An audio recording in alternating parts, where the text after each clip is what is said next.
the trad wife trend that's going around on Instagram, on TikTok, toxic to young people. Let's chat about it. So for quite a while now, I think there's been a lot of accounts on Instagram and presumably TikTok, Twitter, etc., that are seeking to delve back into more traditional values. And so some of these accounts are truly just looking towards going towards more traditional marriages, traditional gender roles. And then others of these accounts are just people who are just wanting to, bake some bread more or have traditional looking clothing. So maybe more like the 50s, looking a lot like a prairie girl, kind of like the aesthetic of this traditional lifestyle, almost magnifying just like something that would have happened 200 years ago. So maybe it's your food, like the way you're making your food, it's more traditional, more nutritional for your body. And so like some of the accounts are on that, making the sourdough and making the everything homemade rather than buying this highly processed food.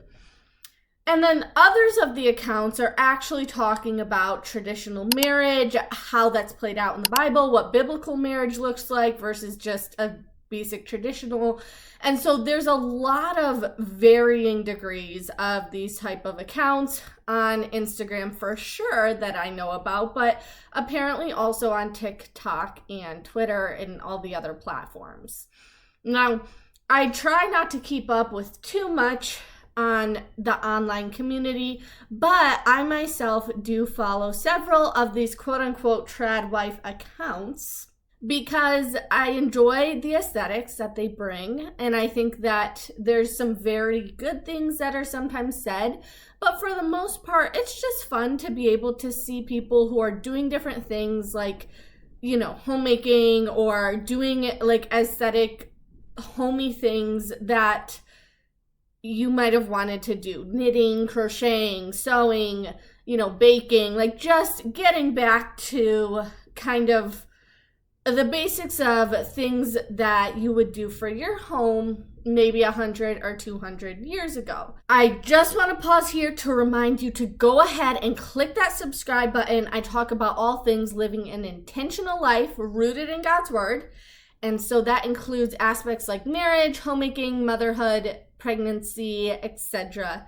Thank you. As someone who has always enjoyed these type of activities, it's been very fun to just see, other women doing the same thing and seeing them clean their house or their routine or whatever the case might be, and thinking of ways that you can implement that in your own homemaking routine or in your own home. However, much more recently, there's been some pushback to these accounts. So some people on a very far side of the line are saying, oh my goodness, trad wife accounts are toxic. They are idolatrizing the 1950s housewives. This is detrimental to women and to the developments that we've made. And then there's the trad wives, the really, really deep end ones on the other side who are like, nothing about our lifestyle or what we're sharing is toxic or detrimental or a threat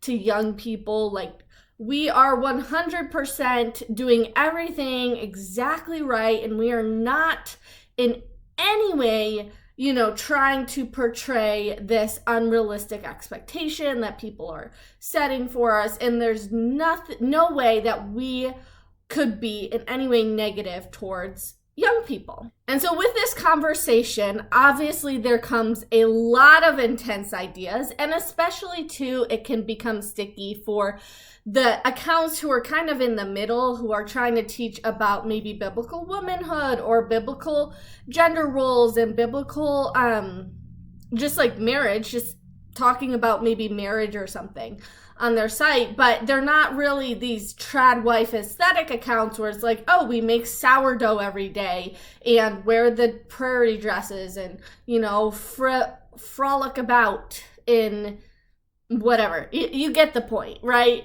And so they kind of are sitting there and they're like, oh my goodness, is traditional roles and like biblical roles of marriage under attack?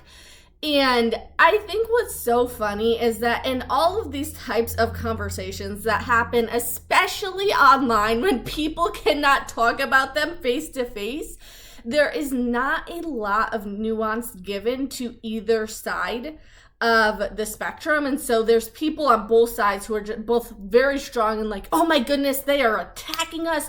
We need to attack back with every single sort of reason why what we are doing is perfectly reasonable and exceptional and what people should be striving for. And then you've got people on the other side who are like exactly the opposite. I do not personally believe that a trad wife aesthetic, like the whole prairie dresses, 1800s type of aesthetic, is inherently and explicitly a threat or toxic or detrimental to young people's well-being. The reason being is that there's a lot more ideologies out there that are much more pervasive, that are teaching women the exact opposite. And spending 2 hours to make little cereal bites for your children.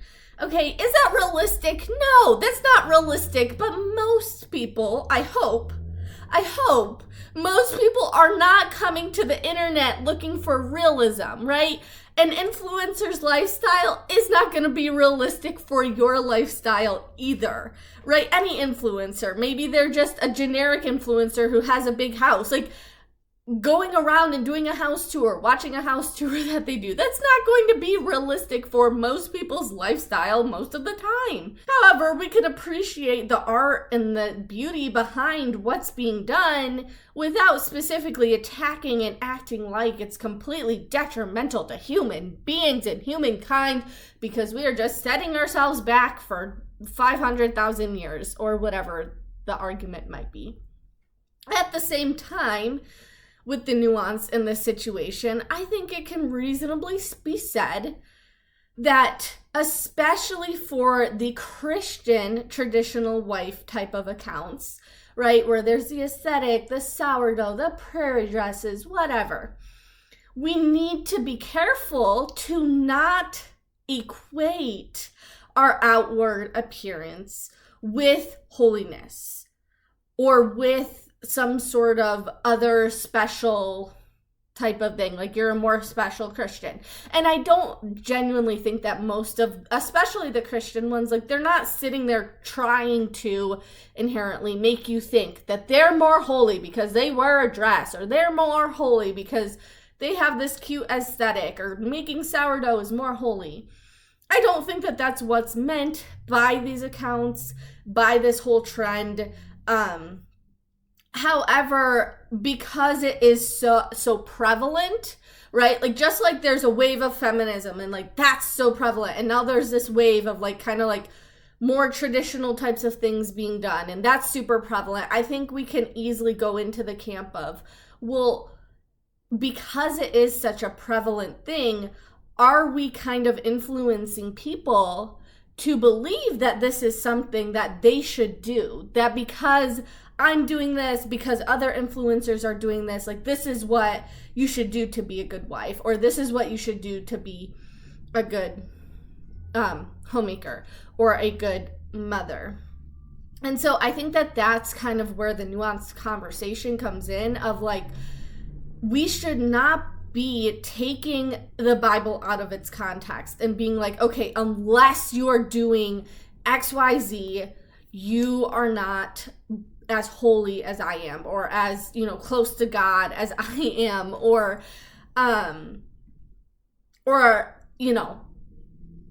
saved. You're not saved because, you're not doing X, Y, and Z. And so I think in some ways, continuing to perpetrate and like build this whole trend as a collective group And like I said, there are people who are Christians who are doing this, and there's like non-Christians who have these aesthetic accounts, and they love it. They love having the beauty in their homes, and they love having the pretty dresses, and the aesthetic is pleasing to them. They're not feminist, and so they're not working towards that. And so they kind of go to this opposite end of the spectrum to almost demonstrate with how they're acting, like that this is normal, that every family should just spend 2 hours making ice cream for their husband one day, or, you know.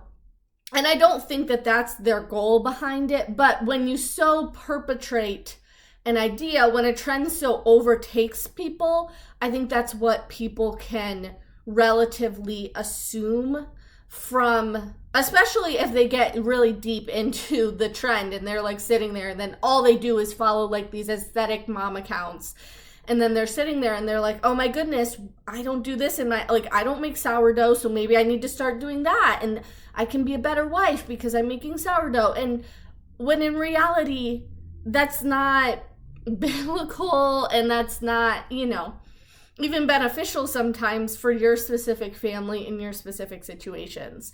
Now, I think that anyone consuming content on social media has to evaluate it for themselves. And that's the biggest thing that we need to come to is, if you are following a bunch of different influencers, no matter who they are, you need to be constantly evaluating if what they're doing is actually what you believe in, or if that's just a fun aesthetic option that they get to do that you can appreciate from the sidelines, and it's fun. It's maybe just a hobby for you to watch these people do it or whatever, but that you, and maybe you do some of the things too, like it gives you a good idea for something to make, or it gives you a good idea for an activity that you can do. But while still agreeing that this isn't a more godly lifestyle, or this isn't a more holy lifestyle inherently, because it's, you know, maybe what people used to do more often. And I think too often we can look back to certain points in history and almost, maybe not completely, but almost idolatrize them, where we're like, oh my goodness, if only we could live then. And I do think that there are women out there who do take some of this aesthetic and some of the clothing styles and some of the way in which these people operate, like how they make their food and everything, and they almost idolatrize it, like, oh, that's what I want to go for. And it's not necessarily maybe a goal in their mind, and hasn't ever been a goal in their mind, but it's so got itself into their mind that they almost feel like that's what everyone should be going for. So I just think that in this conversation, trad wife accounts, most of them I would not say are toxic unless they are saying something that is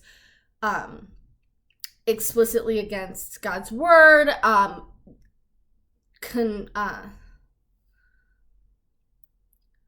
In some cases, there are, I'm sure, some accounts that do say wrong things. Like, I'm sure that there's accounts that don't propone biblical ideas. I'm sure there are accounts that are in favor of legalism, that say that your faith has to look XYZ in order for you to be saved or be, you know, a more secure, strong Christian or whatever. But I think as human beings, we can take that with a grain of salt and be like, you know what?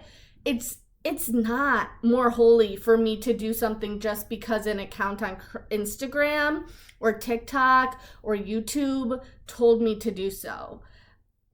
If it's more biblical, it would be stated in God's word. I would have read it myself in my study of God's word. And so I think at the end of the day, choosing to have a relationship with God, understanding what his word actually says about things, not just what everyone else is telling you about things, understanding that there is a lot of gray area. There's a lot of black and white too, but there is also a lot of area that's up for conviction. And God absolutely does give us the liberty to choose whether we want to look aesthetic or not, or to choose whether we want to wear dresses or we don't. At the end of the day, coming back to what his word says and what we know to be true is much more important. I think that we can all agree that there's a lot of nuance to the situation, but I don't think that trad wife accounts are inherently toxic and trying to manipulate people into this unrealistic lifestyle. I think that there could be potentially people out there who are doing that, but that doesn't mean that every single person out there with a cute aesthetic and sourdough bread and a prairie dress is seeking to do that. And so we do need to just live and grow and be in discernment. Thanks so much for watching. Go ahead and give this a like if this conversation was enjoyable to you.